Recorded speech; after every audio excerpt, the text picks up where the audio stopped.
3,500 years ago, a horse trainer named Kikkuli left behind something extraordinary. On a series of cuneiform tablets, he laid out a detailed 214-day program for training war horses, including interval exercises, recovery periods, and carefully planned feeding routines. When modern researchers tested his methods, they were surprised to find that his approach closely matches the principles of today's sports medicine.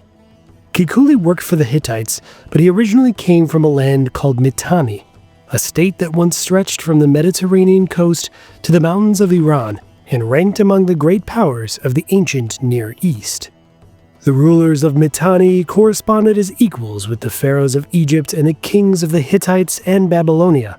They arranged dynastic marriages, exchanged lavish gifts, and competed over borders and influence. Their kingdom controlled the major trade routes of Western Asia and played a key role in shaping the region's balance of power. Yet today, we cannot even say with certainty where their capital was located. No royal chronicles from Mitanni have survived, and none of their own historical accounts have reached us. The kingdom that dominated northern Mesopotamia for 2 centuries has almost entirely vanished from the historical record. This is the story of how the Mitannians built an empire, transformed the way wars were fought, and faded from memory so completely that most people today have never even heard of their name. The people of the Mitanni kingdom spoke Hurrian, a language outside of the Indo-European family but deeply rooted in northern Mesopotamia. Hurrian presence in the region can be traced back to at least the 23rd century BC. Archaeological evidence shows that Hurrian rulers controlled cities like Urkesh more than 1,000 years before Mitanni emerged as a centralized state. By the early 2nd millennium BC, Hurrian names appear increasingly in the archives of Mari, Ebla, Ugarit, and Carchemish. The Hurrians first took shape in the mountainous lands north of Mesopotamia and gradually became part of the region's political and cultural life. Around 1550 BC, when the kingdom of Mitanni came into being, the sources reveal a curious and at first sight puzzling detail. Every historically known king of Mitanni had an Indo-Aryan name.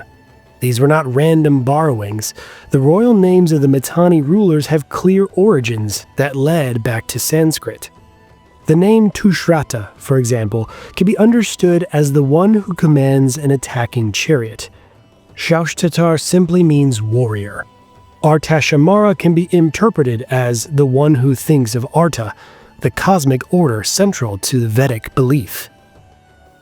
The military aristocracy of the state called itself Marianu, a word derived from the Sanskrit Maria, young warrior, combined with the Hurrian plural ending na.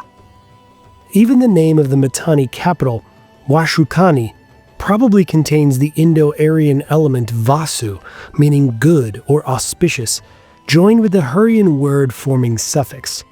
When the Hittite king Suppiluliuma I forced the Mitanni ruler Shatiwaza to sign a vassal treaty around 1380 BC, the text of the agreement invoked 4 deities as witnesses to the oath: Mitra, Varuna, Indra, and the twin Nasatyas. These are Vedic gods, the same divine figures celebrated in the Rig Veda, composed far away in India. The treaty, carved in cuneiform in Anatolia, appears not to local Hurrian or Hittite gods, but specifically to the Vedic pantheon. This points to a clear conclusion. The ruling dynasty of Mitanni preserved elements of Vedic religious tradition even while living at the heart of the ancient Near East. Scholars have debated this puzzle for more than a century. The most widely accepted view suggests that speakers of Indo-Aryan languages migrated into northern Mesopotamia and Syria at the start of the 2nd millennium BC, settled among the Hurrian population, and then gradually became the ruling class. Not all researchers share this view. Some question whether a limited and fragmentary Indo-Aryan vocabulary can really be taken as evidence of large-scale migration. In their opinion, the available data is not enough to support the idea of a major conquest or mass movement of Indo-Aryan peoples. Other scholars, however, argue that the military elite of Mitanni truly did descend from Indo-Aryan migrants and used a language with clear Indo-Aryan features. One fact remains beyond doubt: a small Indo-Aryan-speaking warrior class ruled over a largely Hurrian kingdom. Most administrative texts were written in Hurrian, and the ordinary population also spoke Hurrian. At the same time, the throne names of kings, military terminology, and the names of gods invoked in international treaties, and the specialized vocabulary connected with horse training all contain unmistakable Indo-Aryan elements. It was this blending of an Indo-Aryan elite with a Hurrian majority that gave rise to one of the great states of the Bronze Age. The state of Mitanni did not appear out of nowhere. Babylonian texts from around 1600 BC already mention a kingdom named Naharinya, or Nabi-Galbat, during the reign of the Babylonian king Amisaduqa. Even so, we cannot say for certain where this kingdom was located. It was most likely one of the early Hurrian political formations in northern Mesopotamia. The real turning point in the rise of the Mitanni came with a chain of events that shook the entire Near East at the end of the 17th century BC. In 1595 BC, the Hittite king Mursili I captured Babylon and brought the old Babylonian Empire to an end. Yet this victory did not bring stability to the Hittite kingdom. After returning home, Mursili was assassinated in a palace coup, and the Hittite state plunged into a deep dynastic crisis. At the same time, Kassite tribes swept into Babylonia, delivering the final blow to what remained of Babylonian authority. Together, these developments created a power vacuum across northern Mesopotamia and Syria. The Hurrian tribes, strengthened by an Indo-Aryan military elite, were quick to take advantage of this vacuum. The first known king of Mitanni, Kurta, appears in the sources in connection with the city of Alalak around 1550 BC. He was succeeded by his son Shaushtatar I, and from that point on, every attested ruler of Mitanni bore an Indo-Aryan throne name. Even so, we know remarkably little about the earliest kings. Under King Paratarna, who ruled between 1510 and 1490 BC, the Mitanni state expanded its borders dramatically. Paratarna captured Aleppo, a strategically vital Syrian city located between the Mediterranean Sea and the Euphrates, and established a network of vassal rulers across northern Syria. We know about these events from two independent sources. The first is an inscription on the statue of King Idrimi, discovered at Alalak. The second is a cuneiform tablet from the city of Nuzi. It was Paratarna who replaced Idrimi on the throne of Aleppo as his vassal. This move became the foundation of Mitanni's political strategy. The state ruled indirectly through a network of loyal vassal kings, each bound by an oath of allegiance to the supreme ruler of Mitanni. In many ways, this system resembled a feudal order. Members of the military elite received permanent estates in return for military service and personal loyalty. A class of professional warriors emerged, drawing income from the lands under their control and using those resources to maintain their own troops, war horses, and chariots. The Marianu bred horses on large estates outside of the cities. This arrangement provided the economic base and military infrastructure that made Mitanni's later expansion possible. By the middle of the 15th century BC, Mitanni controlled Alalak, Nuzi, Arepha, and Kizuwatna. The kingdom stretched from the Mediterranean coast in the west to the Zagros Mountains in the east, with its core in the fertile valley of the Khyber River. In this region, agriculture did not depend on artificial irrigation, and the raising of cattle and sheep and goats supported a dense population and gave the state considerable economic strength. The Egyptian pharaoh Thutmose III, who ruled between 1479 and 1425 BC, sought to extend Egyptian authority into Syria, a region crossed by the main trade routes linking Mesopotamia and Anatolia. Control over Syria meant control over the movement of goods, resources, and the strategic communications of the ancient Near East. In the 33rd year of his reign, he launched a campaign against Mitanni. Egyptian forces crossed the Euphrates, reached the area around Carchemish, and, according to the annals, advanced as far as the city of Iran before moving downstream along the Euphrates to Imar. This invasion marked the start of a long confrontation between two expansionist powers competing for dominance in the Levant. Mitanni benefited from its strategic position, holding the northern territories and relying on a network of vassal kingdoms in Syria. Egypt, by contrast, possessed greater resources and a more centralized system of rule, which allowed it to mobilize armies for distant campaigns. For decades that followed, this rivalry shaped the geopolitical balance of the ancient Near East. In 1450 BC, King Shaushtatar ascended the throne of Mitanni and is remembered as the most powerful ruler in the state's history.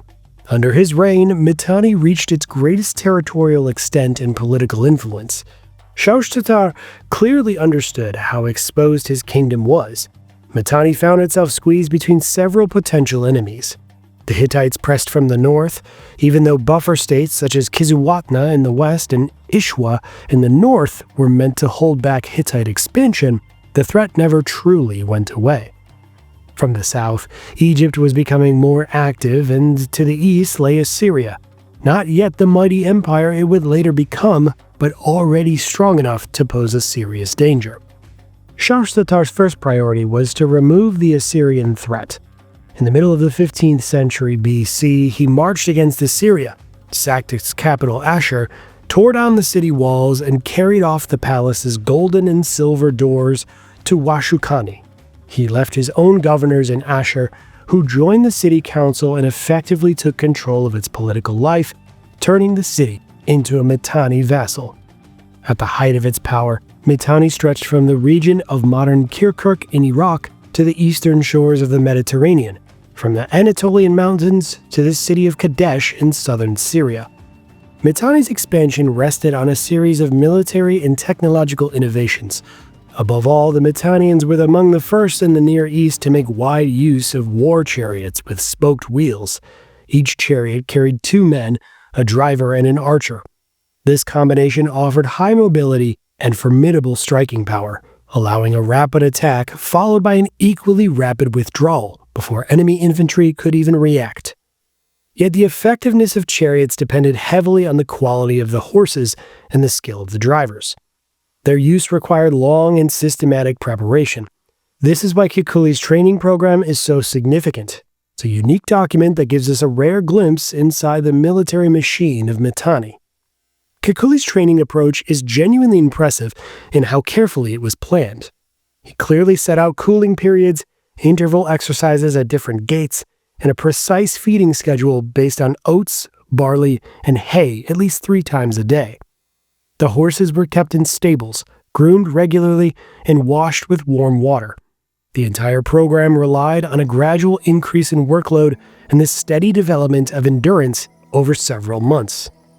When the Australian researcher Anne Nyland tested the full program described by Kikkuli on Arabian horses, she concluded that these methods are fully comparable to modern standards of physical conditioning and in some respects even surpass them. Yet preparing the horses was only one part of a much broader military system. Mitanni chariot units used scale armor, which greatly reduced the vulnerability of both the driver and archer in battle. Another crucial element was the composite bow, capable of shooting farther, harder, and more accurately than the simple bows used by most neighboring armies. Combined with high mobility, this turned the chariot into an exceptionally effective strike platform. It was this integrated system, trained horses, protected crews, and highly effective weapons that gave the Mitanni army its decisive advantage. Other states also had chariots, but only Mitanni possessed the knowledge and experience needed to consistently produce the finest war horses and crews. This expertise was woven into a social and economic structure that supported a professional military elite. That is why the chariots of Mitanni became the most formidable fighting force of the Bronze Age Near East, and the successes of Shaushtatar's campaigns feel entirely natural. Faced with the growing strength of Mitanni, Egypt chose to abandon further expansion to the north, and an alliance was formed between the two states. King Artatama I, who succeeded Shaushtatar, gave his daughter in marriage to the pharaoh Thutmose IV. The very fact of this dynastic marriage signaled that both sides stood on equal footing. Egypt did not treat Mitanni as a vassal, but as a state worthy of partnership. By accepting a Mitanni princess, Thutmose IV effectively recognized Mitanni as a great power. By the middle of the 15th century BC, four major powers dominated the Near East: Egypt, Mitanni, the Hittite kingdom, and Babylonia. These states saw one another as members of kind of a club of great powers. In diplomatic correspondence, their rulers addressed each other as brothers, emphasizing their equal status. They exchanged lavish gifts: gold, horses, chariots, luxury goods, and even skilled craftsmen. Dynastic marriages served to strengthen alliances and preserve the fragile balance of power. For Mitanni, the alliance with Egypt was strategically crucial. It secured the southern frontier and allowed resources to be focused on resisting the Hittites. At the same time, the steady flow of Egyptian gold helped stabilize the Mitanni economy. The alliance grew even closer during the reign of King Shaushtatar II at the beginning of the 14th century BC. Shaushtatar gave his daughter Gilukhepa in marriage to the pharaoh Amenhotep III. She was accompanied by 317 maidservants, and the sheer size of her retinue vividly reflected the wealth of Mitanni and the importance of the union. When Tushratta came to power in 1358 BC, he continued this diplomatic policy, also giving his daughter Tedukhepa in marriage to the same Amenhotep III. We know about all these events thanks to the Amarna archive, a collection of diplomatic correspondence discovered in Egypt. The Amarna letters open a unique window into the international politics of the Bronze Age. The kings of Mitanni and the Egyptian pharaohs wrote to one another as brothers, discussing dowries and exchanging gifts. Tushratta's letters even contain complaints that the Egyptians were sending too little gold. In one message, he protests that a golden statue sent by the pharaoh turned out to be only gilded rather than solid gold. The correspondence also reveals the important role women played in diplomacy at the time. Tushratta wrote not only to Amenhotep III, but also sent separate letters to Queen Tai, the pharaoh's chief wife, discussing matters of state with him. This shows that women held genuine political influence and took part directly in international relations. Yet the Egyptian-Mitanni alliance had a structural weakness. It depended on stable succession in both states. When those conditions disappeared, the foundations of the alliance began to crack. By the middle of the 14th century BC, Mitanni stood at the height of its power. The state controlled the most fertile agricultural lands of northern Mesopotamia and the key trade routes linking the Mediterranean and Anatolia with Mesopotamia. The valley of the Khyber River formed the economic core of the kingdom. Vassal states across Syria and northern Iraq recognized Mitanni's supremacy. The alliance with Egypt brought prestige and wealth, and Assyria paid tribute while remaining under Mitanni authority. Material culture reflected this strength as well. Mitanni palace architecture was impressive in scale even in regional centers. Large palaces were decorated with vivid frescoes in red and blue tones, pigments that were exceptionally expensive in the 2nd millennium BC. Such paintings were typical of Near Eastern Bronze Age palaces, yet very few have survived to the present day. In the Mitanni Palace at Kamun in modern Iraq, archaeologists uncovered mud brick walls more than 2 meters thick and over 7 meters high, covered with paintings in deep red and blue shades. And yet, despite this splendor, we know surprisingly little about the Mitanni capital itself. Washukani, the residence of the Mitanni kings, has still not been located with certainty. Most archaeologists believe it lies in the large unexcavated mound of Tel Fikire, near the headwaters of the Khyber River in Syria. Recent research has revealed traces of major archaeological structures beneath the mound, but because of the long instability in the region, full excavations remain impossible. This is why the Royal Archives of Mitanni, its annals, chronicles, and official records have never been discovered. Almost everything we know about this state comes from outside sources: Egyptian diplomatic correspondence, Hittite treaties, Assyrian accounts of military campaigns, and administrative documents from vassal cities, such as Nuzi. and Alalakh. The history of Mitanni has reached us not in their own words, but through the voices of their neighbors. Mitanni's political structure remained largely confederative. It functioned more as a network of vassal kingdoms and semi-independent feudal lords than as a tightly centralized state. The vassal countries kept their own rulers, bound to Mitanni by treaties and oaths that clearly define their obligations to the supreme king. Within this system existed a special status known as Hanegal Batutu, meaning a citizen of Hanegalbat. Notably, this term uses the Mesopotamian name for Mitanni. The status appears in texts from many Mitanni vassal states and indicated that a person was considered a subject not of the local ruler, but of the king of Mitanni.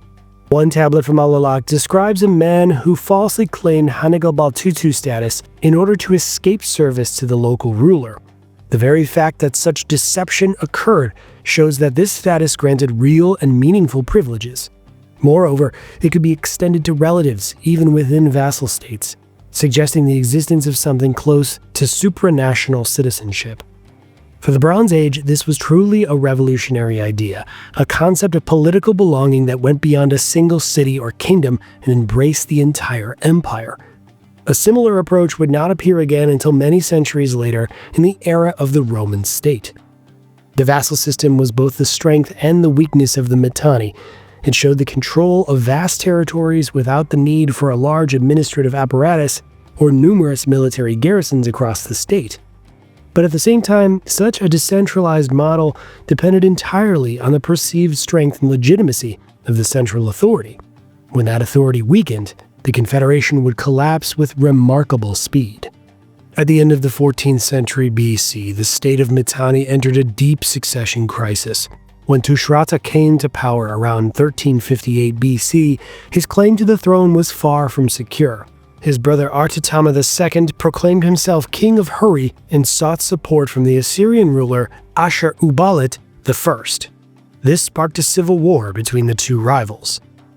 Assyria seized the opportunity and waited for almost a century. Ashur-uballit I refused to continue paying tribute to Mitanni and restored Assyrian independence. Mitanni, consumed by internal conflict, was unable to stop this. In the early stages of the civil war, the advantage remained with Tushratta. He retained the support of most vassals and controlled Washukani. He also relied on the alliance with Egypt. Yet the geopolitical landscape suddenly shifted. After a long period of internal turmoil, the Hittite kingdom revived. Around 1344 BC, Suppiluliuma I ascended the throne and launched an aggressive expansion.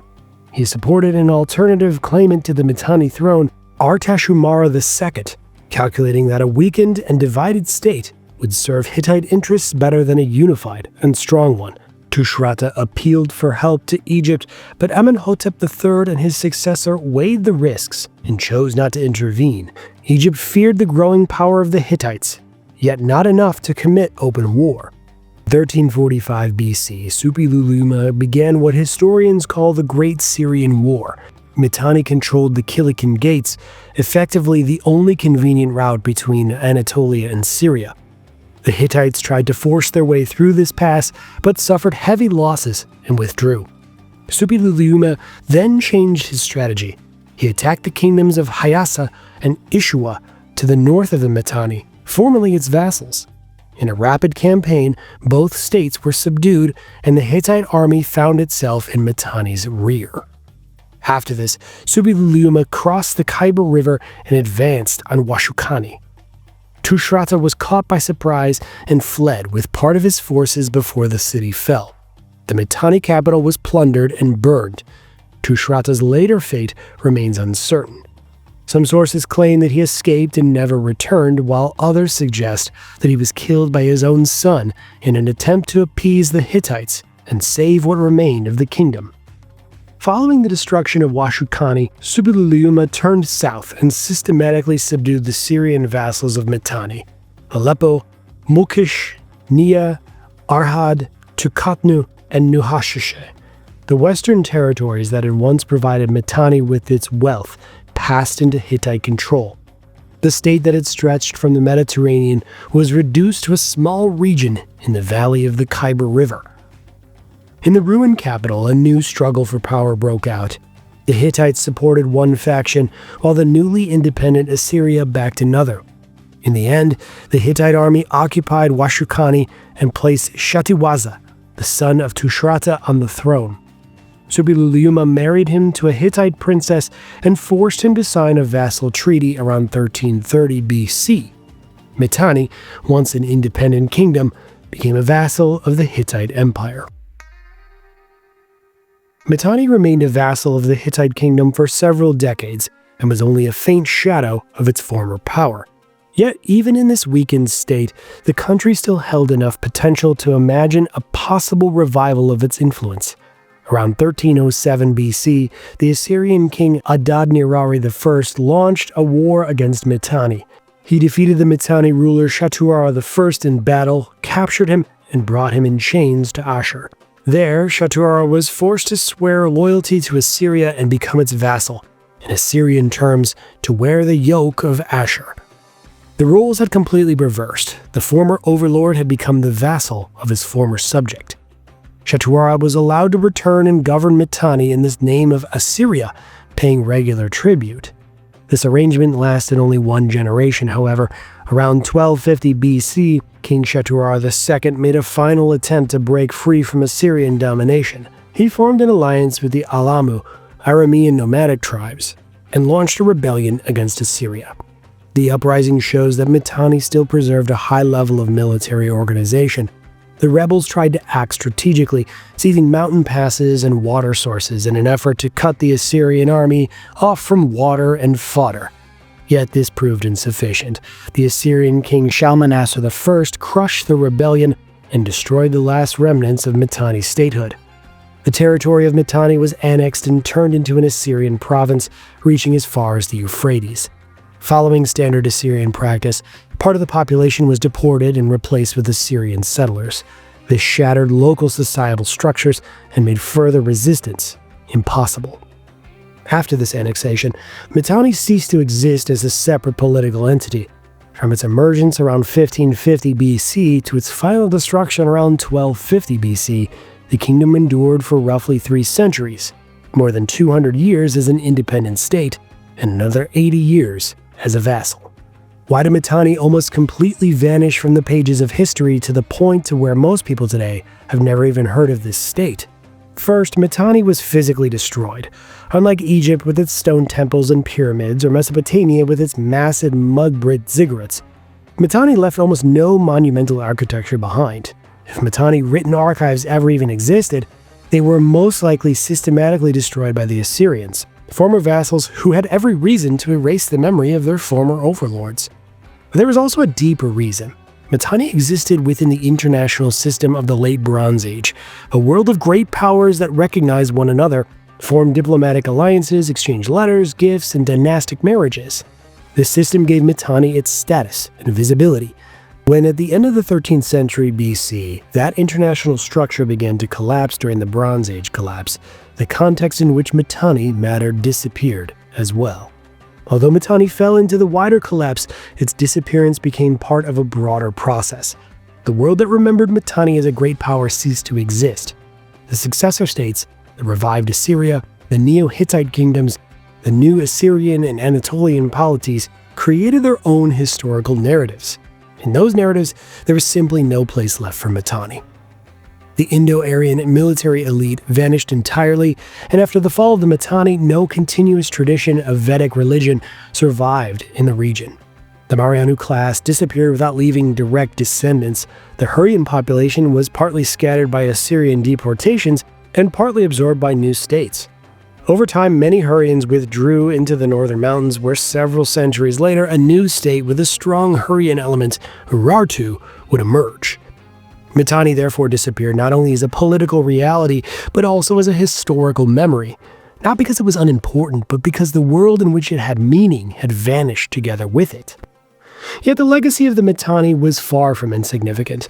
This kingdom played a decisive role in transmitting Mesopotamian culture, literature, and technology to neighboring regions. For centuries, the Mitanni controlled the routes that connected Mesopotamia, the Mediterranean, and Anatolia. Through these paths, ideas, technologies, and cultural practices spread from territories under Mitanni influence far beyond their borders. Mitanni's military innovations also left a lasting mark.